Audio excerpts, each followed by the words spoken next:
ایک چھوٹی سی چیز اس الیکشن کینٹونمنٹ بورڈ الیکشن اٹک کے سلسلے میں نظر میں آئی ہے کہ ارد گرد کھڑے جتنے بھی ڈیوٹی پر لوگ ہیں، چاہے وہ پولیس والے ہیں، چاہے وہ فائر بریگیڈ والے ہیں، چاہے وہ الیکشن کا عملہ ہے یا دوسرا ہے، میں یہ سوال پوچھتا ہوں اب سارے لوگوں سے، کیا یہ انسان نہیں ہے؟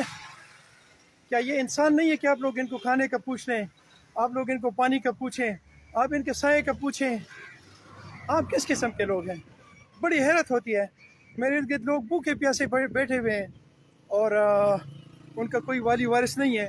آپ لوگ جب الیکشنوں پہ اتنے کروڑوں روپے خرچ کرتے ہیں تو کیا یہ آپ لوگوں کے ووٹرز نہیں ہیں؟ کیا یہ انسان نہیں ہے؟ یا یہ پاکستان کے عوام نہیں ہیں؟ یا یہ مسلمان نہیں ہیں؟ بہت دکھ ہوتا ہے ان لوگوں کو دیکھ کر، اور آپ لوگوں کی یہ بے حسی دیکھ کر مجھے بہت زیادہ تکلیف ہوتی ہے۔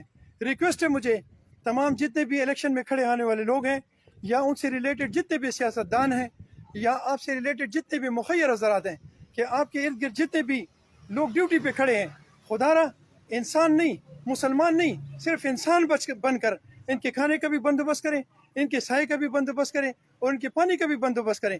یہ وہ لوگ ہیں جو آپ ہی کے بیٹے ہیں، آپ ہی کے بچے اور ڈیوٹیوں کے لیے آئے ہوئے ہیں۔ ضروری نہیں ہے کہ انہوں نے آپ کے بیج لگائے ہوئے ہوں گے تو تب آپ ان کو کھانا کھلائیں گے، اگر انہوں نے آپ کے بیج نہیں لگائے تو آپ ان کو کھانا نہیں کھلائیں گے۔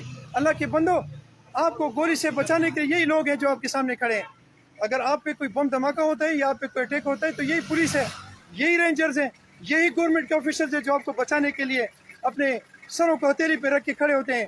آپ لوگ بے حس ہو کے اپنے الیکشن میں مصروف ہوتے ہیں، اپنے کھانوں میں مصروف ہوتے ہیں، لیکن ان غریبوں کا نہیں پہنچتے۔ خدا را مسلمان بعد میں بنے، انسان پہلے بنے۔ السلام علیکم ورحمۃ اللہ۔